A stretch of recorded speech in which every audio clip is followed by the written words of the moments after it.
Bonjour et bienvenue sur l'espace dédié au site mécaniqueuniverselle.net, le site qui essaie de démontrer que l'humanité, dans sa totalité, dans sa globalité, l'ensemble des hommes, évolue sans le savoir, inconsciemment, vers son ultime perfection.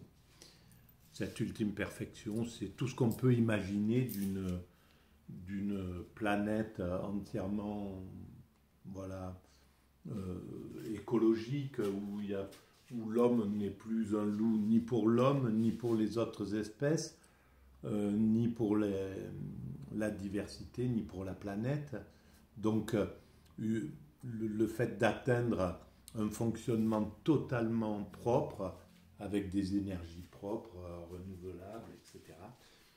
Évidemment, on peut imaginer que cette finalité concerne les siècles prochains. Il faudra encore quelques siècles d'évolution pour atteindre cela, mais nous sommes sur cette route sans le savoir. Nous construisons ça depuis que nous nous sommes séparés des autres primates pour devenir cette curiosité qu'est l'humanité, avec une conscience, une aptitude à réfléchir, à se poser des questions, à chercher, à évoluer, à faire progresser les choses. Évidemment, il y a le côté négatif qui décline aussi de nos origines primates, hein. La guerre, la violence, la prédation, la haine, etc. Tout ça, ça décline des tendances qui étaient déjà présente lorsque nous étions des primates naturels. La tendance à agir en dominance subordonnée, à agir avec la prédation, avec l'agressivité, la violence, etc., etc.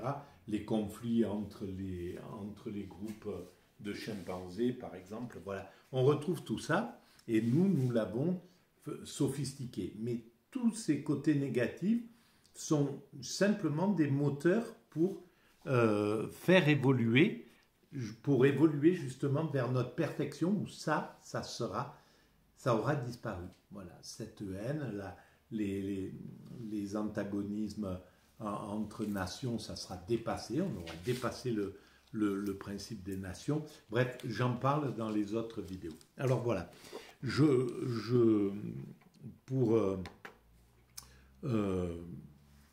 pour démontrer un petit peu cette théorie sur ces vidéos, je m'appuie sur des ouvrages. Là, par exemple, sur l'ouvrage de Victor Delbos, La philosophie française. Donc, j'ai pris je me suis intéressé surtout au chapitre 14, Saint-Simon et Auguste Comte, parce que ça rentre justement dans la théorie que je défends. Je pense qu'ils pensaient qu'il y avait un progrès humain et que ce progrès a mené vers quelque chose de positif. Donc, et qu'ils voulaient en plus l'influencer. Alors, je découvre en même temps que je lis, hein, c'est comme ça que je travaille. Alors d'abord, je voulais lire quelques petites choses qu'on trouve sur Wikipédia, sur la page qui est consacrée à Claude-Henri de Rouvroy de Saint-Simon, donc Saint-Simon. La doctrine de Saint-Simon élève une sorte de culte aux scientifiques, en particulier à Isaac Newton, qui a établi la loi de la gravitation. Donc c'était une nouveauté, la loi de la gravitation, qui permettait de comprendre pourquoi tout tenait, quoi, hein, le mouvement des corps célestes, l'attraction entre les corps, etc., la masse, voilà, cette loi, d'un seul coup, elle expliquait l'univers, pourquoi les choses peuvent fonctionner. Et elle est extraordinaire, cette loi, évidemment, qui est pas la seule, maintenant on le sait. Pour Saint-Simon, Dieu est en quelque sorte remplacé par la gravitation universelle. Et voilà quelque chose qui est vraiment incroyable. Parce que ma théorie, elle est née en l'an 2000, on va dire, en 1999, fin 1999, en l'an 2000. Je n'ai fait aucune étude et pas d'études philosophiques, bien entendu, je n'ai même pas le certificat d'études. Et donc, je ne m'intéressais pas du tout à ça, je n'avais pas des notions. Et quand je suis parti de cette phrase dont j'ai eu l'intuition, l'humanité est destinée à atteindre sa perfection, j'ai commencé à essayer de l'expliquer et évidemment, j'ai été confronté à la question du mal, à la question de la mort, à la question de l'au-delà, à la question de Dieu, à la question, etc., etc. Et quelque chose vous le retrouverez sur mon site si vous y allez, donc, il y a un chapitre qui s'appelle « Dieu est dans l'atome ». Voilà. Alors donc, c'est plus la gravitation, mais en fait, ça veut dire la même chose, c'est-à-dire que c'est la partie immatérielle des choses qu'on trouve dans l'atome, mais dans la gravitation, dans toutes ces lois, dans ce qui fait que cet univers est ordonné, en somme, qu'il tient, qu'il obéit à une sorte de loi. Eh bien, c'est ça, pour moi, le divin, dans la forme qu'il a au sein de l'humanité, au sein je veux dire, de la création. Et donc, j'ai été vraiment abasourdi de voir que Saint-Simon pensait comme ça. Et je pense que Saint-Simon, c'était un hyper intuitif, c'était un esprit explosif. Eh ben, et je sais que, et moi j'ai un esprit comme ça, c'est un esprit lié à l'autisme Asperger et qui part un peu dans tous les sens comme ça, qui a des fulgurances d'imagination et donc je retrouve complètement un trait de caractère qui est vraiment intéressant. Alors, ensuite, qu'est-ce qu'il dit sur ça ? Les idées de Saint-Simon ont eu une influence certaine durant le XIXe siècle, en France et en Europe. Elles ont la particularité d'avoir influencé plus ou moins fortement des courants idéologiques très variés allant du socialisme utopique, matérialisme, jusqu'au positivisme et au libéralisme. Voilà. Donc il y a eu plein d'influences. Les polytechniciens sont réputés fidèles à une tradition saint-simonienne, notamment incarnée par le groupe X-Crise en 1931 qui s'est fait sentir jusqu'à la Seconde Guerre mondiale et encore de nos jours. Voilà. Donc, on voit à quel point, et maintenant je comprends, j'ai entendu parler des gens qui se réclamaient saint-simoniens. Et en fait, je comprends parce que c'est d'une logique et c'est un génie, quoi. C'est évidemment, il pouvait pas penser, il pouvait pas imaginer la théorie que je suis en train d'imaginer parce que il est placé presque 200 ans avant et donc il manque des choses pour l'éclairer, mais il aurait pensé exactement la même chose en 1000 fois mieux, évidemment, que ce que je travaille sur la mécanique universelle. S'il était placé aujourd'hui, c'est clair, parce qu'aujourd'hui, on peut... il y a des nouveautés, par exemple l'Organisation des Nations Unies, des fonctionnements qui montrent qu'on va vers l'universel. L'Organisation mondiale de la santé, l'Organisation mondiale du commerce, mondiale du tourisme, etc. Donc on voit que, et puis l'UNESCO, la sauvegarde des patrimoines, les tribunaux internationaux, enfin bref, on voit bien qu'on est en train de construire toutes les structures pour aller vers cette universalité. Et y compris, par exemple, le fait de faire passer des choses au patrimoine de l'humanité. Bientôt, tout passera au patrimoine de l'humanité. Les arbres, les forêts, les rivières, l'eau, etc. L'air, les sous-sols, les sous-sols, etc., etc. On est dans cette veine-là, c'est clair. Voilà. Donc, là, ça paraît évident. Et c'est clair que si Saint-Simon vivait aujourd'hui, il penserait exactement comme ça, je pense. Voilà. Donc, les autres influences, Karl Marx, etc., Napoléon III, et qui aurait écrit Extinction du paupérisme en 1844. C'est vraiment incroyable parce qu'il a été chef d'État, en fait, plus tard. Et donc, c'est vraiment intéressant quand même. Et d'ailleurs, il était... Alors, puis dans son œuvre politique s'inspire des idées saint-simoniennes, donc Napoléon III, politique sociale, développement des chemins de fer, politique arabophile de la France. Et ça, c'est vraiment incroyable, c'est que sa vision à Napoléon III, et c'était l'époque des conquêtes, plus ou moins, là, enfin, elles avaient été déjà démarrées, mais je pense qu'il avait une vision, ça serait intéressant de se pencher sur la question, mais il avait une vision qui était beaucoup plus partageuse du colonialisme, en fait. Et ça, c'est quelque chose qui serait intéressant de comprendre, parce qu'il a peut-être été poussé, ça a été poussé par les grands colons, les propriétaires qui voulaient pas d'égalité, quoi, avec les autochtones. Et ce qui a fait que, ben, voilà, un jour ou l'autre, ils ont été chassés de cet endroit. Voilà. Alors, de nombreux Saint-Simoniens ont participé à la construction de réseaux de chemins de fer au XIXe siècle, en France et à l'étranger. Donc, il y avait cette idéologie quand même qui était vers relier les hommes.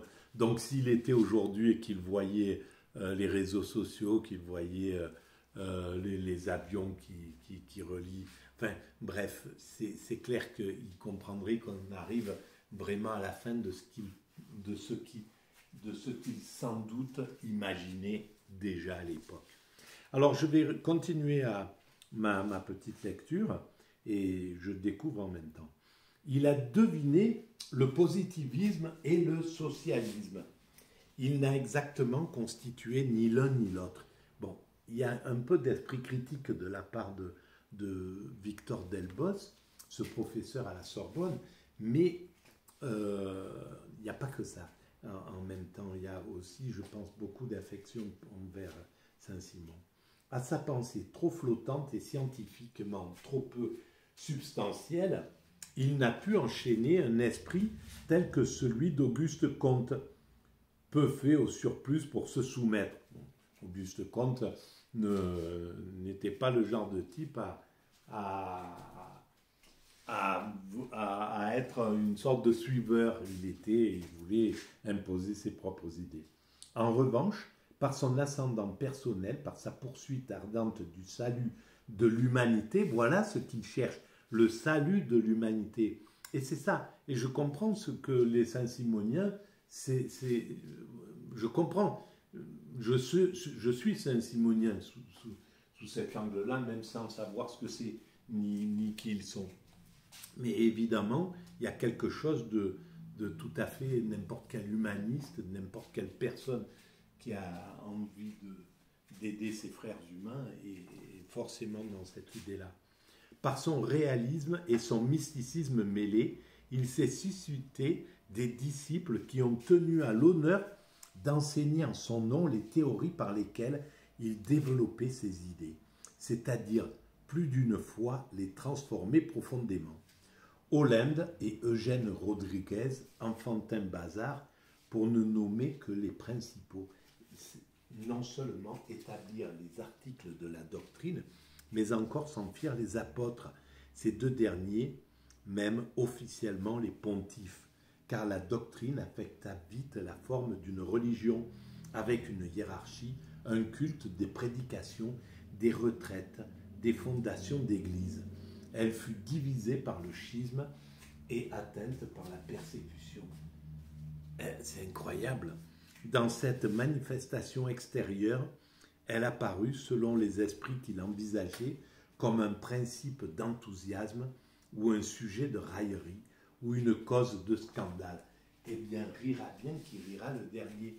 C'est clair que, voilà, ben, c'est pas le premier, ça ne sera pas le dernier qui sera moqué, qu'on prendra à la légère dans cette vision, on peut dire, téléologique, ou cette vision, oui, de la finalité de l'humanité.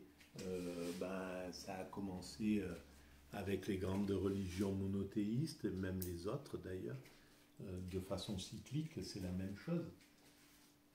Et de nombreux penseurs ont envisagé cette finalité, que l'humanité évoluait vers quelque chose de positif et vers une finalité radieuse. Voilà, que ça soit l'Apocalypse, donc la révélation, que ça soit l'esprit de Hegel, etc. C'est notre... Et Husserl qui dit que nous allons vers la fusion avec le divin. Voilà, on retrouve ça. Donc,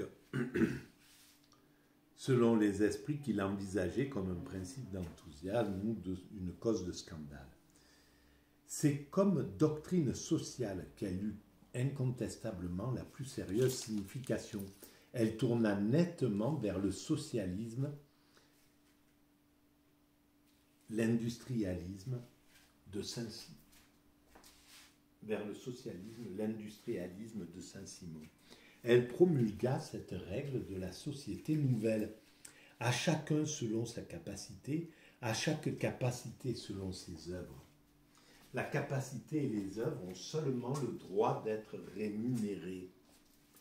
D'où l'injustice de la propriété privée qui comporte un revenu sans travail, par suite une exploitation de l'homme par l'homme. Bien sûr, voilà, alors, c'est très intéressant, mais, eh ben, ma philosophie fait évoluer un peu ce concept. C'était logique, mais seules les œuvres et la capacité ont le droit d'être rémunérées. Dans ma théorie, je démontre que le mendiant au coin d'une rue est aussi important que le sociologue qui va écrire sur les SDF. Voilà, le sociologue, il va toucher des personnes qui vont dire, bon, c'est injuste, c'est pas normal. Et le mendiant, par sa souffrance, il influence tous les gens qui le voient, qui passent. Donc, il va passer ces décennies de souffrance comme ça, en travaillant l'âme des êtres humains. Et ça ne se voit pas. Il n'y en a qu'un qui a droit à une rémunération et un autre qui, voilà, et puis les honneurs, et puis l'autre qui a, au moins que le néolibéralisme pense comme inutile, alors qu'il est aussi utile que le sociologue. Et je m'acharne à essayer de démontrer tout cela. Je continue. Les fonds de terre et les capitaux ne sont essentiellement que des instruments de travail. Il est donc déjà inique que pour user de ces instruments, l'ouvrier doive abandonner une partie de ce qu'il produit. Mais en outre, il est extrêmement désavantageux que le dépôt et l'emploi de ces instruments soient livrés au hasard de la naissance et des circonstances au lieu d'être réglés selon les meilleurs intérêts de la production. Ils doivent donc être retirés des mains des individus pour passer dans la possession et la gestion de l'État. Je suis tout à fait d'accord. Et c'est là où on voit la beauté de cet être humain. Parce que c'est un noble, il décide de ne plus, de refuser tout cela. Donc, c'est des êtres humains courageux. Voilà, c'est comme... ils sont christiques sous cette forme-là, où, voilà, comme tous ceux qui abandonnent tout pour l'humanité. Et évidemment que c'est comme ça. Alors, il faut qu'il y ait des gens qui possèdent et des gens qui aient moins, etc. Il faut qu'il y ait des patrons et des employés. C'est fondamental. Tout ça, pour l'instant, c'est le moteur de la façon dont on travaille. Évidemment que des ouvriers pourraient très bien remplacer un patron et il a raison sous cet angle-là. Mais pour l'instant, c'est comme ça que ça se passe. La seule chose qui doit évoluer tout le temps, et chose qui n'a pas été faite, ça serait la justice. Il faudrait qu'il y ait toujours de plus en plus de justice. Et ce n'est pas normal que nous soyons sortis des 30 glorieuses qui amenaient année après année des progrès et des évolutions de justice, et arrivé dans les années 80, 90 avec les Reagan, Thatcher, Mitterrand, qu'on reflue, qu'on accorde à l'oligarchie la possibilité de piller tous les acquis sociaux, de racheter ce qui était nationalisé pour privatiser, etc. Et donc appauvrir le peuple, quoi. Le peuple est donc tout à fait appauvri depuis cet état-là. Voilà. Et quant à ceux pour dire la qualité humaine d'un être humain comme ça, et ben, si on la retrouvait chez nos chefs d'État, qui sortent d'un milieu où ils ont tout, hein, il faut le dire, la plupart du temps, ils bénéficient, voilà, de la richesse, etc., de la façon d'être éduqués. Ils devraient pouvoir penser au moins comme Napoléon III, qu'il faut éradiquer la paupérisation, éradiquer la pauvreté, etc. Alors c'est des mots qu'ils arrivent à prononcer.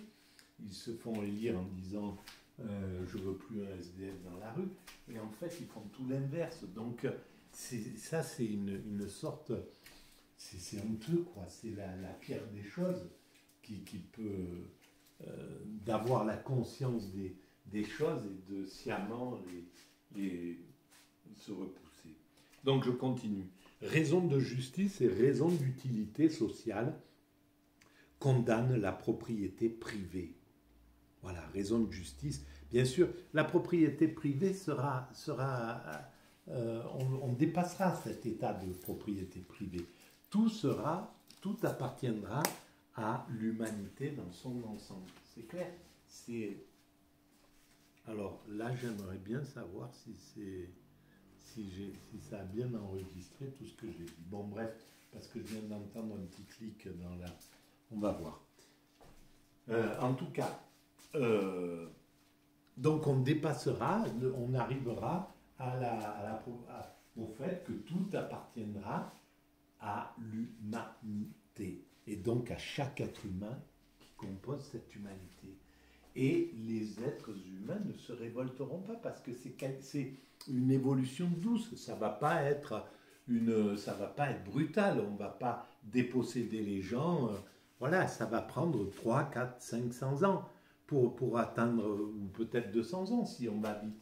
Mais ça va être quelque chose de progressif. On va commencer par faire passer les forêts au domaine public, mais les gens qui ont encore leur patrimoine, ils pourront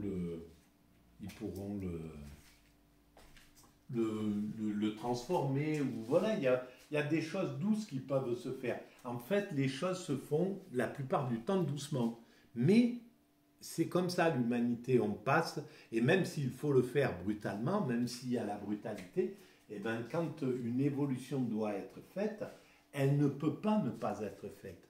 Quand il a fallu passer des petits fiefs euh, des- la France, c'était des petits fiefs ou des petits princes, chacun avait son territoire et tout. Et quand il a fallu monter au niveau d'un pays, en faire un pays avec un roi et que tous ces petits princes obéissent au roi, eh ben, il y a eu des tensions, c'était dur, il y a eu des violences, il a fallu voilà, se bagarrer. Mais au final, ce qui a gagné, c'est ça. Voilà. C'est le principe. Ce qui remporte, c'est toujours finalement le chemin de l'humanité. C'est toujours dans la voie de l'humanité. Alors peut-être qu'à un certain moment, si on comprend ça, eh bien au lieu de le faire par la violence, ben, ça se fera par la conscience. Tranquillement, on comprendra que c'est ça. Et ben voilà, on abandonnera tranquillement à l'humanité l'ensemble des choses et on aura une compensation d'une manière ou d'une autre. Voilà. Euh, Condamne la propriété privée. De plus, l'évolution nécessaire de l'humanité, telle que la comprennent la philosophie et l'histoire, en prépare dès maintenant la suppression. Voilà, ça veut dire que c'était dans sa conscience, elle était là à la fin de la propriété privée. Toutefois, la société future ne pourra pleinement s'établir sans l'unité d'action et de pensée que seule engendre une croyance religieuse commune. Voilà. Donc, je vais arrêter là pour cette vidéo, mais on passe à ce niveau. Ça, c'est très intéressant. C'est-à-dire que, quoi qu'il arrive, il y a la religion et le spirituel est là. Alors, la religion, ça sera transcendé, évidemment. Ça sera pas, on ne sera plus dans nos religions telles qu'elles auront fusionné. On sera toujours avec nos appartenances, peut-être, etc. Mais l'appartenance générale, elle sera au-dessus. Elle sera, voilà, ça sera la spiritualité, ça sera le divin qui est le même pour, on le sait, tout être humain qui croit en Dieu, sait que c'est le même pour les chrétiens, les musulmans, les juifs, les bouddhistes, et même s'ils ne parlent pas d'un Dieu comme ça, mais que ce dont ils parlent, qui est à l'origine de cette création, ça correspond à ce Dieu. Et pareil pour les bouddhistes, et pareil pour le taoïsme, et pareil pour le confucianisme et le zen, etc. Et pareil pour les civilisations tribales, c'est la même chose. Voilà, donc on arrivera à ce degré-là. C'est clair. Mais c'est une obligation en somme. On ne peut pas échapper à ça. Alors pour lui, à l'époque, c'était le christianisme qui était le moteur de ça, bien sûr, puisque le Christ, il était obligé d'être dans cette veine-là. Voilà. Mais sa pensée, elle était spirituelle à mon sens. Voilà, bon, j'arrête là pour cette vidéo. N'oubliez pas, si vous pensez que ces vidéos ont un intérêt pour nos frères humains, vous pouvez mettre des pouces, vous abonner, en parler autour de vous, etc. Merci de votre écoute, à très bientôt.